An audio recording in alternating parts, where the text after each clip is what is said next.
All right. Welcome everyone to our first Winning at Wellness webinar for the school year. Thank you, Bailey, for that virtual introduction. Today we have our Growing Through the Taste of California Challenge, Innovate, Collaborate, Elevate, and Celebrate Winning at Wellness webinar. First, I'd like to just review a few housekeeping pieces. We are connected through audio, and we did keep your microphones on so that you can join us in Q&A later on. So if you could make sure that you are on mute and silent during the presentation, we greatly appreciate it. We will have an opportunity for discussion at the end of the webinar, and at that time you can either use the chat box or raise your hand and let us know, and we'll have you open up your mic to chat with us. We'll also have a recording of this webinar, so if you're more comfortable keeping your cameras off, that's perfectly fine. And that this will be shared and posted on the Winning at Wellness webinar webpage for the collaborative webpage, and we'll share more about how to connect with us through and get that information at the end of the webinar. So as far as school nutrition professional standards, many of you are food service directors, which we love. And so I just wanted to let you know that you can earn 1 hour of school nutrition program professional standards credit for participating in this webinar today. The key area is 4,000 communications and marketing. The training topic is 4,100 communications and marketing, and the learning objective is 4120, promote the child nutrition program. My name is Crystal Young. I'm the California Local School Wellness Policy Collaborative Co-Chair with Bailey Rose, and a nutrition education consultant for the California Department of Education Nutrition Services Division. I also have the privilege of being the program coordinator of the 2021 Team Nutrition Taste of California Standardized Recipe Challenge Grant, or what we like to refer to as the Taste of California Challenge. We're so happy that you're joining us today. And before we get started, we just would love to hear from you in the chat. So if you could just let us know who's here by sharing your name and organization or role, where you're calling from, that just gives us an idea of who's in our virtual room with us today. So go ahead and do that now.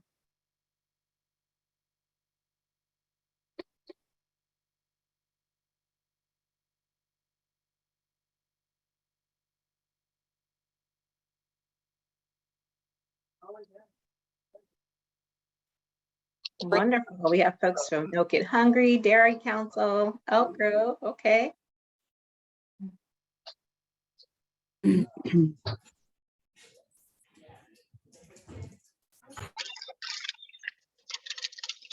see Pajaro Valley. Yep. Oh, nice to see you all. This is great. Well, I'm glad to see that we're covering juvenile hall. We love to see our RCCIs and charter schools joining us as well. Some of you have had the privilege of working with Fresh Fruit and Vegetable Program. So good to see you again. Thank you for being on the call with us.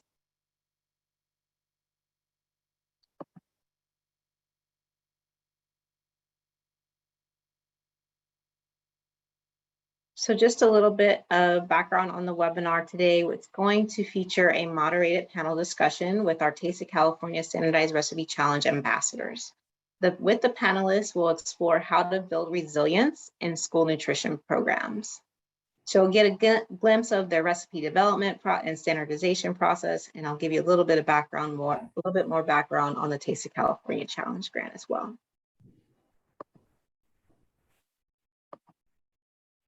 By the end of this webinar, we hope that you'll be able to do 4 things. 1, describe the Team Nutrition Taste of California grant and the role of the ambassadors. We also hope that you would be able to describe how the grantees develop their standardized recipe using local ingredients, and identify successful strategies for engaging students, the school community in the process of developing standardized recipes for school meals. And then lastly, we'll discuss some of the unexpected benefits that occurred because of the COVID-19 pandemic.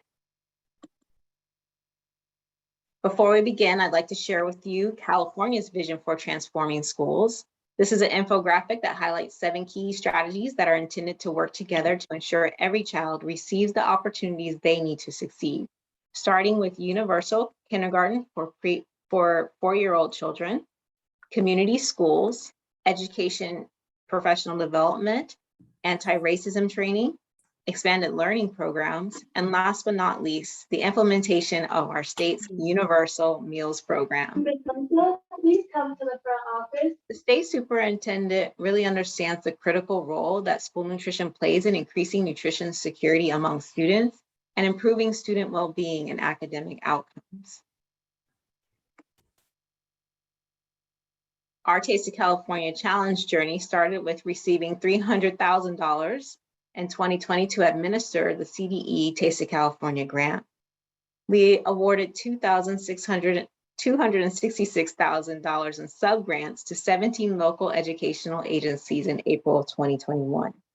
The purpose of this grant was to engage regional school nutrition leadership, some of who you'll hear from today, and the development of school meal recipes using local foods to meet the diversity of student California. We selected from the 17 grantees 4 regional ambassador school districts whose school nutrition leadership serves as peer mentors, provides the CDE and their fellow grantees support in professional development activities, such as our professional learning calls and recipe standardization regional training.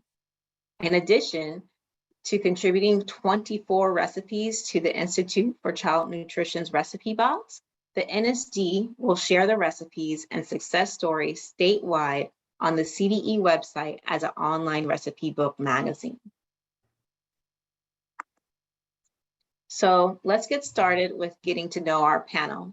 We have 2 amazing panelists joining us today, starting with Vince Coggin.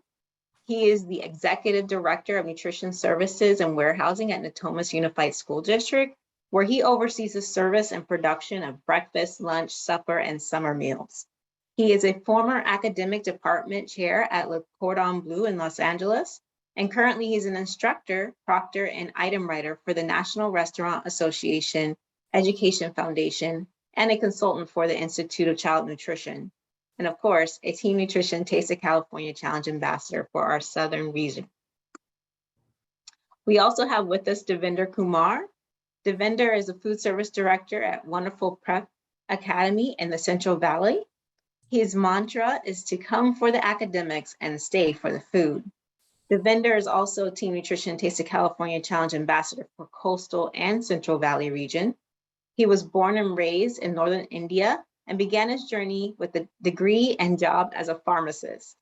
Later, he decided to pursue his passion for food, starting in his family restaurant and then becoming an executive chef at Stanford University Dining.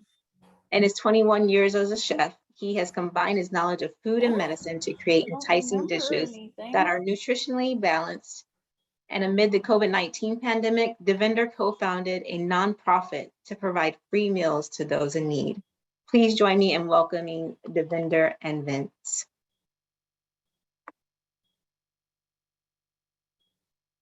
So in this first segment, I'm going to give you an opportunity to get a glimpse of our Taste of California Challenge recipe project by presenting a few slides with us.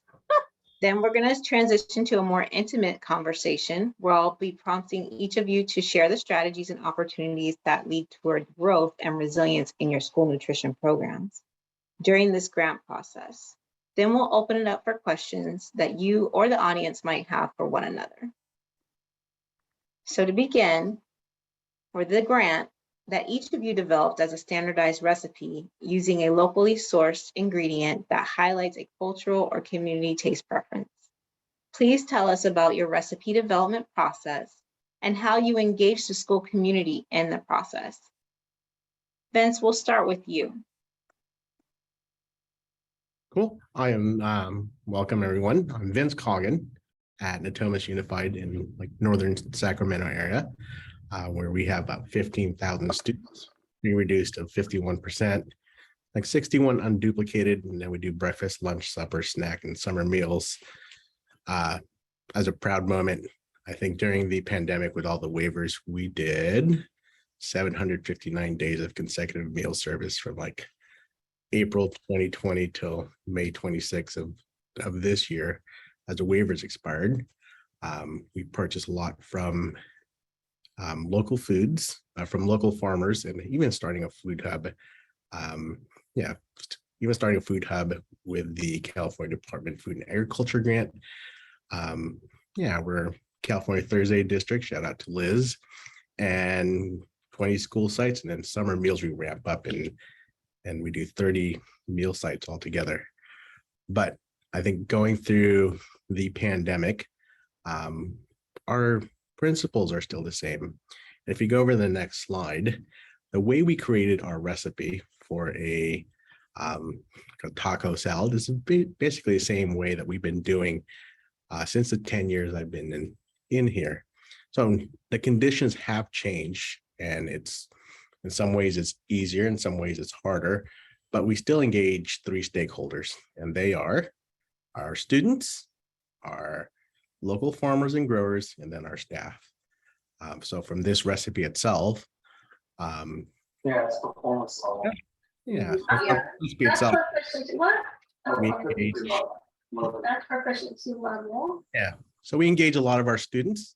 We are one of the highest diverse districts in the nation, and we have flavor profiles from all different backgrounds. I think from the students themselves, we have culinary clubs, student groups that we like to engage with, especially as we were awarded certain grant programs, gardening with kids, and they tell us what they want to do. Like during the summer when the Mexican pizza came back last spring, they wanted something with a little bit more of that flavor profile. I know it's a Taco Bell thing, but we quote unquote schoolified it and made like a taco salad to go along with it.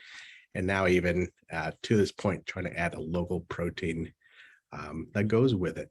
So engaging with the students, getting in groups with them is definitely one part.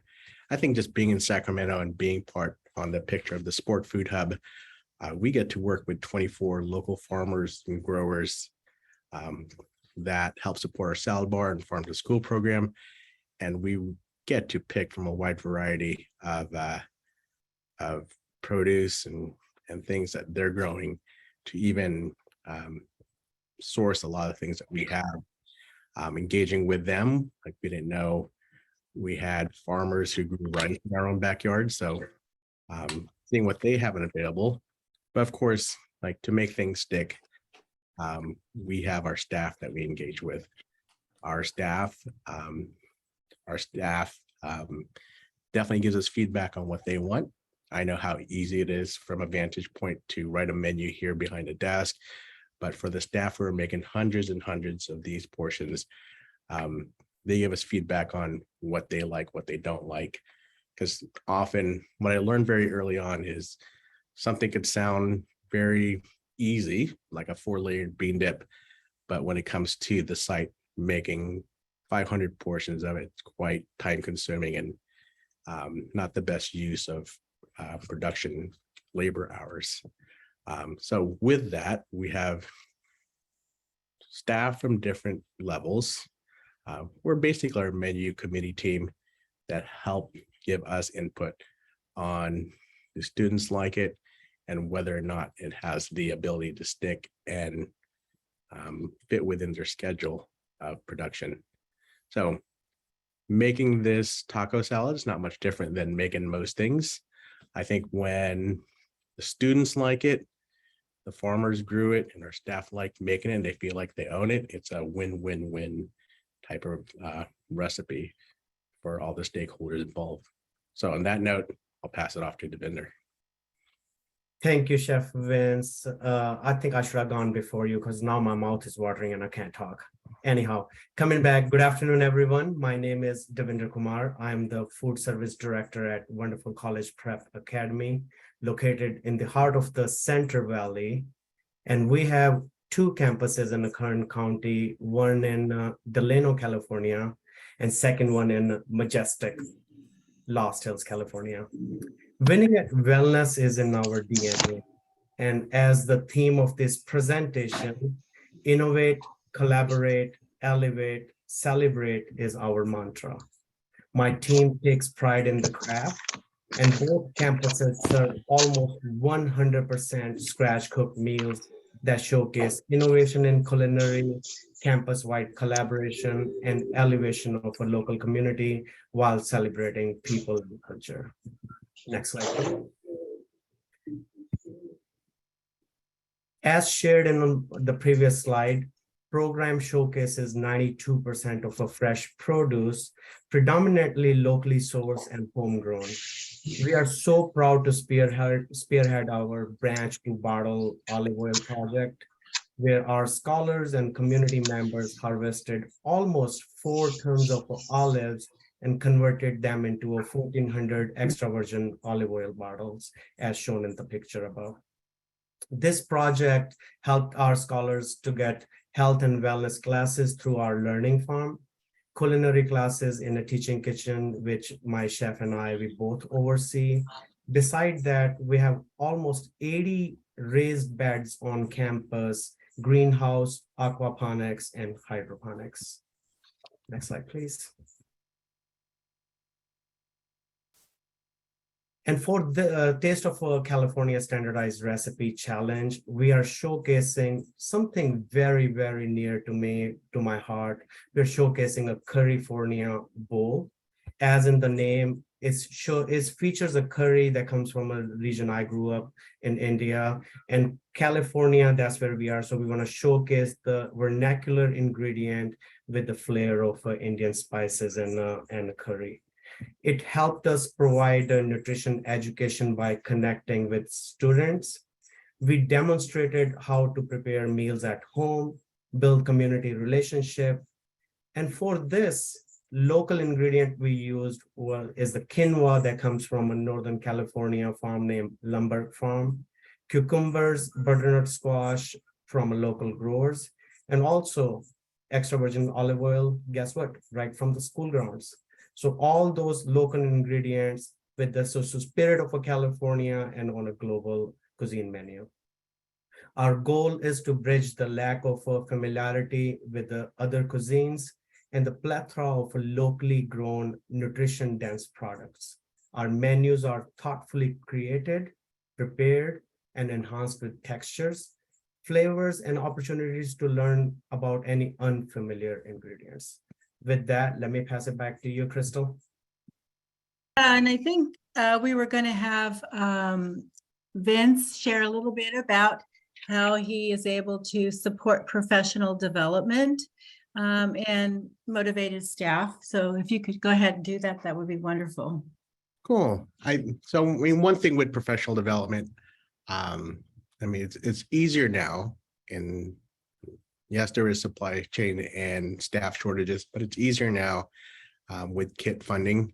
But I know how it sounds being 10 years in my district, working on the same things, and you're kind of hearing the story backwards, and we didn't always start that off that way.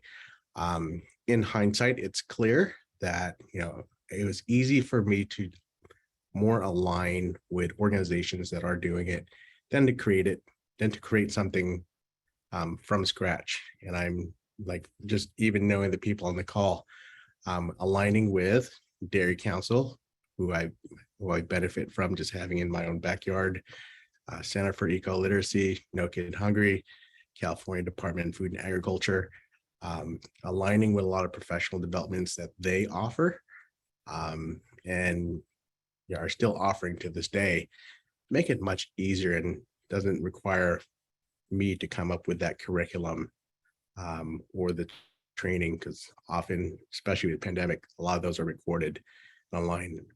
But I think with KIT funding, we have this great opportunity to train our staff.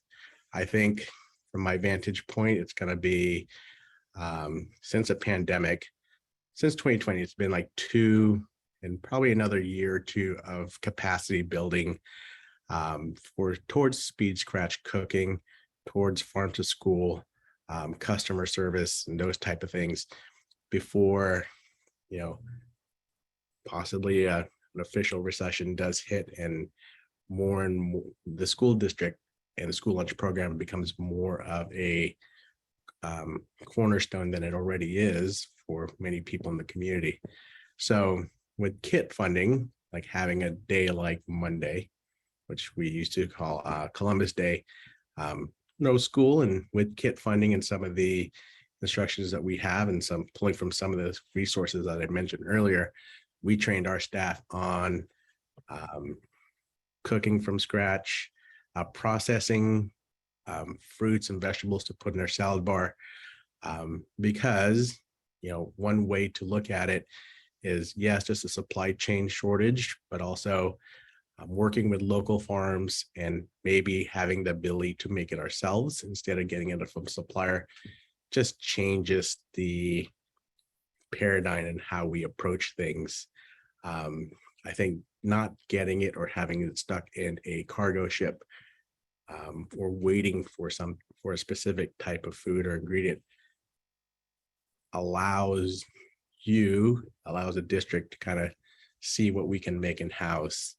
And between the opportunity and the funding, those line up to the funding and even being part of this program allow us to do some professional development with our staff. Yeah, especially even a platform like this, Zoom, which wasn't as popular 3-4 years ago. We have to do that. We have the ability to do that virtually and have a much wider reach. So, yeah, and simple to recap, 1, align, 2, align with a lot of the resources and build that capacity for the team. We're doing some advanced stuff now, 10 years in, but very fundamental stuff like knife handling and salad bar presentation are very much the fundamentals and attention to detail that go a long way. Thank you, Vince. And I've been with you on this journey for the last 2 years and seen how you've cross-pollinated California with your work and raising up leaders in school nutrition. So I really appreciate your perspective on this. One of the things that is a hot topic right now as well is local procurement. So Devinder, from Wonderful College Prep's perspective, what would you say are some key steps that someone new could take in working with local farmers or procuring local ingredients? Thank you, Crystal. Really good question. Working with local vendors, remember, it's not your typical vendors there is a lot of things you need to pay mind to. And my intention anytime I'm doing this is one mantra behind this whole thing, which is pay attention to detail, right? Even though there is no one size fits all approach, but understand what are their standard operating procedures. How do they weed? How do they water? How do they grow their food? Also, what are they growing and what is in season? Can they deliver? Do we have ability to pay them through our payment methods that we use for our bigger vendors, right? Then they create a sustainability plan, create a relationship which is a long-term oriented versus you get some squash one time and then they never get to see you. Create a plan that way you get to keep them in your vendor circle for years to come. Establish a contingency plan after that. Means knowing that I'm from a Center Valley and we had 120-degree days not long ago. Create a plan where if that happens and your vendor can't provide those things, then either reach out to the vendor that are not affected by that or use something instead. And then on top of everything, always have an exit plan. Remember, this whole thing at the end of the day, our scholars, our students, our community need to be benefited. And if that's not happening, then there need to be an escape clause. There need to be a way for us to continue to support them, but not through the program that we are doing. Wow, that was so insightful. Thank you for that. I know that's a lot of details to keep up with in the midst of everything that you do. So very helpful. So another aspect that we wanted to bring out during our session today is just really how to keep a resilient mindset in school nutrition during this time. I mean, just to put your journey in perspective for our viewers, the Teen Nutrition Grant was awarded to us in fall of 2020. And our grantees were applying for this grant after months of school closures and USDA waiver releases. The ambassadors received their awards in April of 2021, which is what we now know as the peak of the COVID-19 pandemic. And we were all really uncertain about what the next few months were going to look like at that time.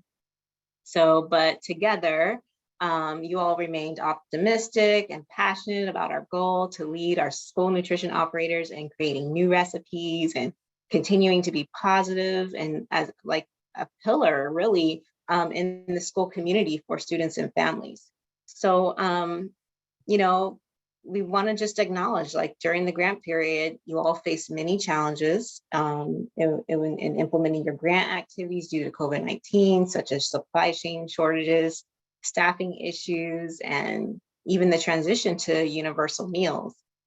This was on top of personal challenges, you know, many of us can relate to, which includes, you know, the loss of staff, the loss of loved ones, and caring for someone, you know, caring for loved ones, our family members. So, but, you know, at the end of the day, you're all still here and more positive and passionate than ever. And so this next question, I just wanted to just give you an opportunity for you all to just answer is, you know, what were some of the unexpected benefits that happened because of the pandemic? And you know what, let's start with Vince. Oops. I have, in a way, have a personality where if things go bad, I do well. Translation, when I have to follow rules, no, I'm laughing, but when I have to follow rules, I'm like, I don't do as well. But you know, with 106 waivers, and I know there's more, one way to look at the pandemic in hindsight is the government basically said, hey, we're giving you these, our intent for nutrition services is to feed the kids to the fullest extent possible. And with 106 waivers and funding, it was an experiment for all of our departments to try and do that to the best of our abilities. And I say for a lot of you guys that I know on this call, you know, without a centralized plan, we all came out with the same 2 or 3 ways to serve kids, in weekends and micro purchasing thresholds. And I think, I mean, from it, we learned how to make from supply chains. That's one way. Supply chain is bad, but we learned how to make certain things. Supply chains were bad, but thanks to like CDFA grants, we formed a food hub that now supports like 24 local farmers and about 20 districts in 3 counties. Our participation increased, as mentioned before, 759 days of consecutive meal service, holidays, weekends, etc. And we learned through that. If I were to make a sports or physical analogy, we got a lot of reps in during that time. And yes, we're exhausted and we're still dealing with it. I'm no different than most districts on here, but we built, you know, we exercised our flexibilities and found different ways to feed families through USDA food boxes, through partners with religious organizations, to partners with religious organizations, local restaurants, etc. I'll end on this story. You know, one of the things that COVID canceled was our 3rd annual picnic at the Capitol. We were a group of 24 organizations, 24 plus organizations in Sacramento, trying to feed 1 million meals in the Sacramento County. We would get to 550,000 during summer was our peak, but I think with the waivers in place, just that first summer, like we did 1.6 million by ourselves, and Twin Rivers was doing bigger numbers and Elk Grove was doing bigger numbers. So we explored all the different ways that we could feed and be that cornerstone for our community. So we got to do that during the pandemic.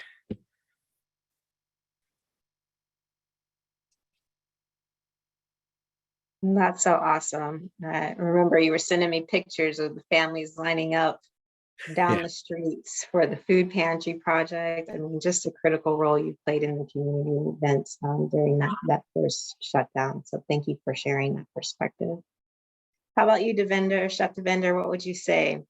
What were some of the unexpected benefits that happened because of the pandemic? Thank you, Crystal.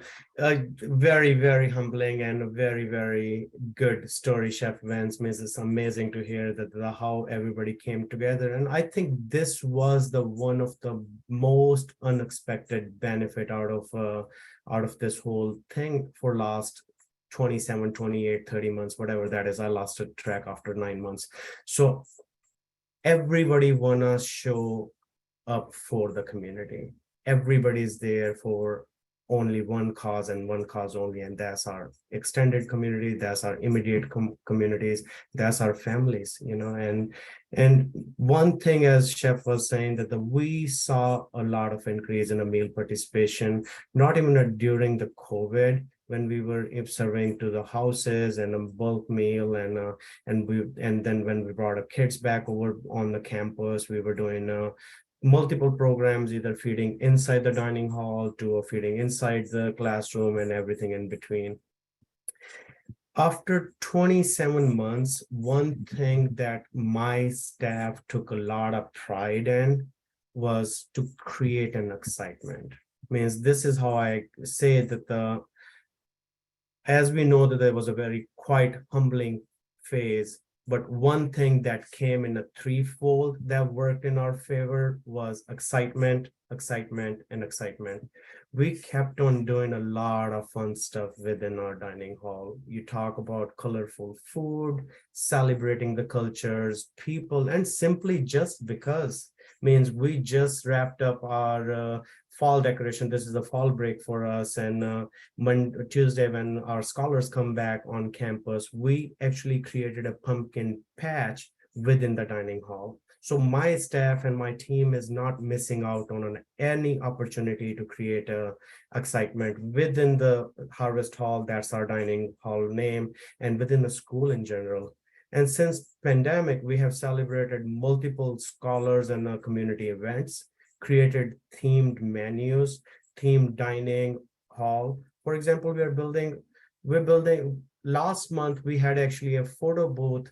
We hired somebody to come take pictures. And this is a funny example that we started doing a kiosk survey within our dining hall.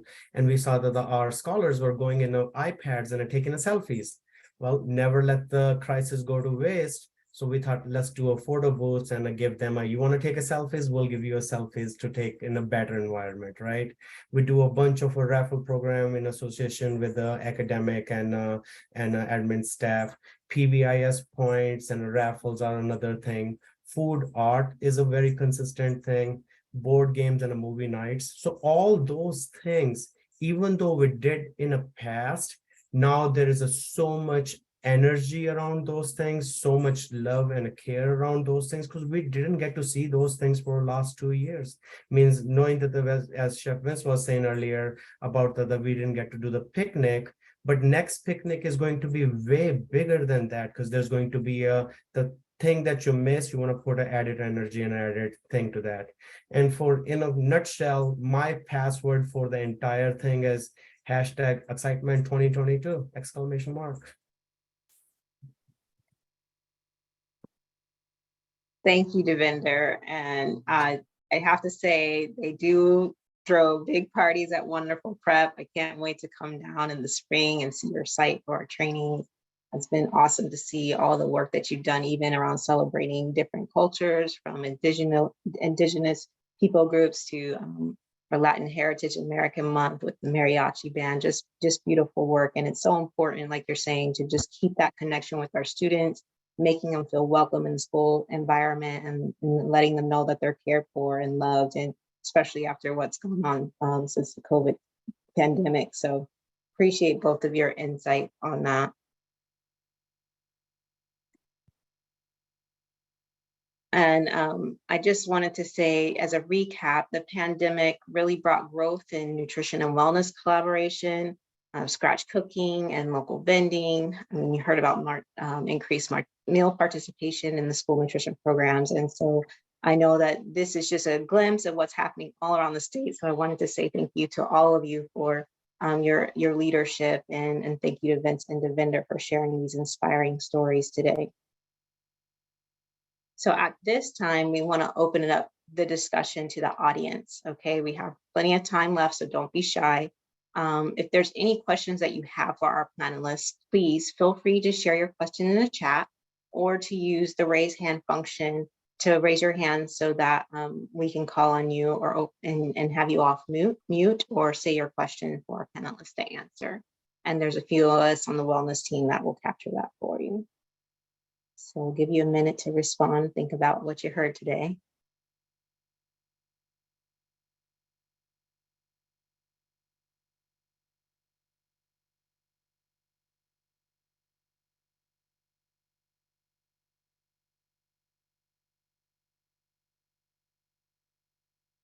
Well, while we're waiting, Crystal, I have a question for the panelists about the nutrition education opportunities that this provided during their grant period. Let me take that one, Heather. Great question. And actually, that was another added benefit, knowing that our team was on a school and then we were doing a lot of things on a certain days of a week. So what we did at Wonderful College Prep Academy, we partnered with the online culinary school named Ruby.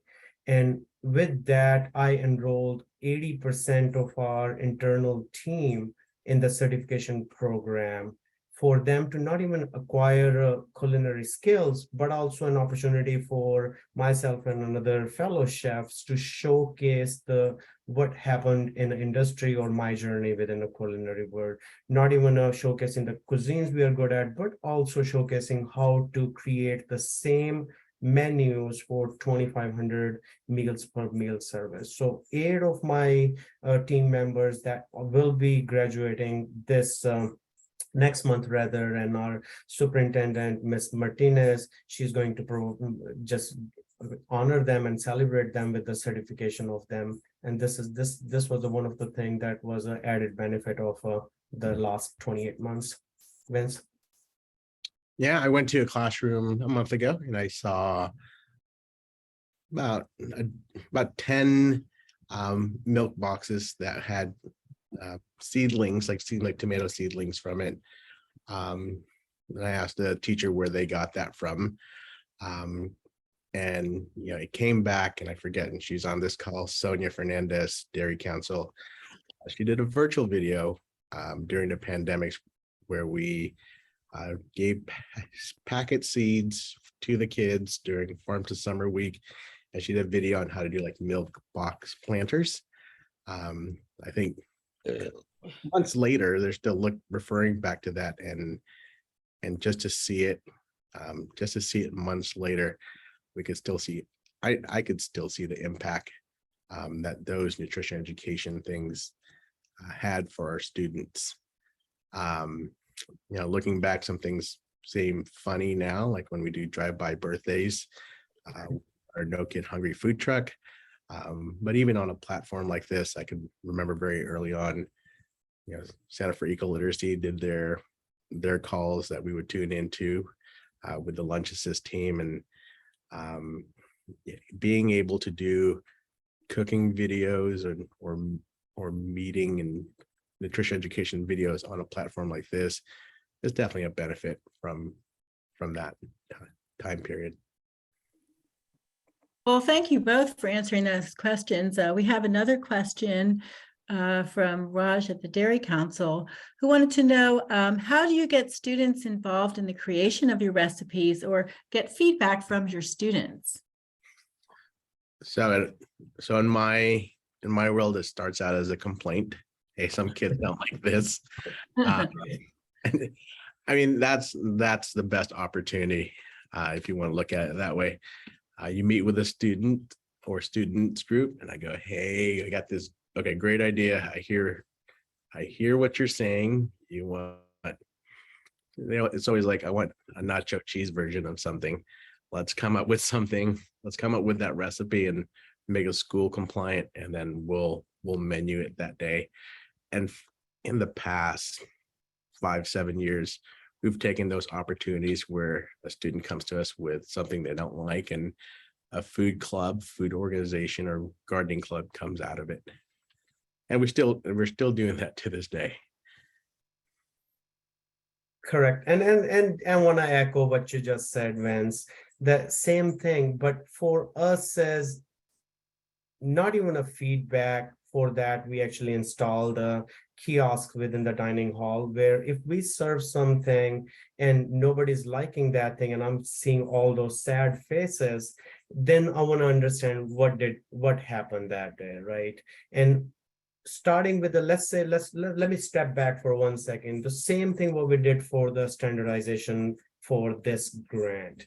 California bowl, originally I had two versions of a California bowl. One had a chicken and another one was a plant forward.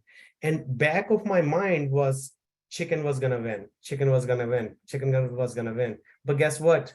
It was the other way around. Our plant forward California bowl, that was the one actually got more traction than the chicken version of the California bowl. And we were able to showcase that. So same things, bring in a groups for the small tastings.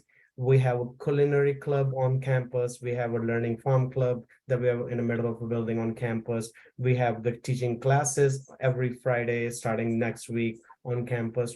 All those groups, one of the biggest things, they help us understand what do our kids want and how do we bridge that gap between what we are serving and what do they want. And that's the feedback is very, very important, and we continue to do that. Absolutely. One of the things when we shaped the grant was really looking at how just giving students a choice empowers them. You know, we talk a lot about resilience and trauma-informed practices. When you're in an environment where you don't have a lot of power and things are happening around you, just having those small decisions that you can make a choice and have the freedom to make a choice, or even have somebody that's willing to listen and hear your voice about what you think about something, can be very empowering, especially for you. And so those are just great examples of how our work in school nutrition can meet the emotional, social emotional needs of our students, even in this current environment. So I wanted to thank you all for bringing that out. If there are no more questions, then I am going to transition us into some really great things that are happening in the next few weeks with our Taste of California Challenge Grant and share some more resources with you. So thank you to our panelists. You will hear from them again. But first, I wanted to say that we want to hear from you. We want to encourage you to celebrate your recipe success with your school community and the broader community. Okay, we know this work is happening all over California. So we will just, take the time to share with them your recipe. If it's taste tested and student approved, maybe take some high quality photos like you're seeing of our Taste of California recipes, and use those to post them on your menu boards or in social media, maybe in a parent newsletter or email. This is an example here of Monterey Peninsula, who unfortunately could not be with us today, and their new Fresh Delish digital magazine. It's a great idea for promoting their new crispy kimchi chicken sandwich recipe that they developed for the grant. And, we want to hear your amazing menu options at the state. We know that you're doing this for your students all around California, and really it reinforces the investment that our state is making toward universal meals, right? And infrastructure support for school nutrition programs. So if you want to see that continue, please share with us your recipes and taste testing events. You can connect with us on Twitter at CDE Nutrition, or you can email us at carecipes.cde.ca.gov.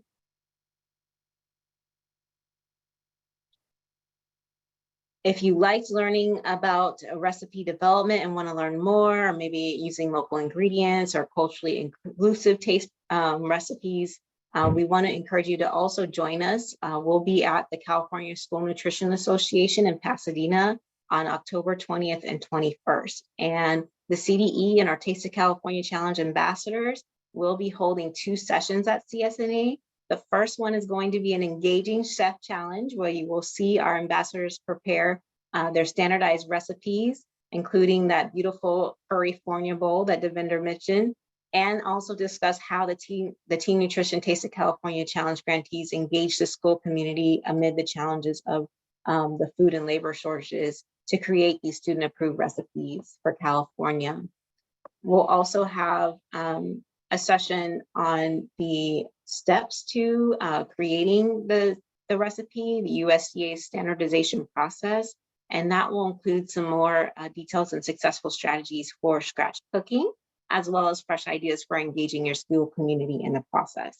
So if you want to learn more about CSNA, it's not too late. Just visit their webpage, which is on the screen, and hopefully we'll see you next week for the conference. Now, in spring of 2023, the Taste of California Challenge ambassadors will also host a regional recipe standardization training where we'll get to go more in depth. And this training will be announced by listserv and posted on the CDE Nutrition What's New webpage. So be sure to keep your eyes on that as you enter into the spring this year. We'll also want to encourage you to go to some of our mini resources that we have on a CDE webpage that can help support you in your recipe development and menu planning. We have a Taste of California Challenge Grant webpage that has a resources tab that you can refer to, as well as our California Culinary Center standardized recipe webpage that actually has standardized recipes from in all different categories from previous work that we've done at the CDE. So be sure to check those 2 web pages out. And of course, we want to encourage you to visit the ICN's e-learning website. You can check out the USDA Food Buying Guide, web-based tools that we mentioned, and also download the USDA Recipe Standardization Guide for School Nutrition Program Operators. So these links are going to be available on the PowerPoint once it's posted, but take a snapshot or Google it. They're really easy to find and definitely worth bookmarking. So again, thank you all so much for joining us today. We're so grateful to work with you to support student wellness. We welcome you to reach out to us as a collaborative if you have any questions, and to stay connected with the local school wellness policy collaborative through our website and newsletter. If you really want to share this recording or get access to it, be sure to sign up using the bit.ly link on the screen for the newsletter. We'll have future trainings and webinars announced through that, and you'll also get access to new policy updates and resources. So please keep connected with us through our social media channels and our webpage. Thank you. And that's our end of our presentation. Thank you, everyone. Thank you, Vince and Devinder and Heather, and all your help today.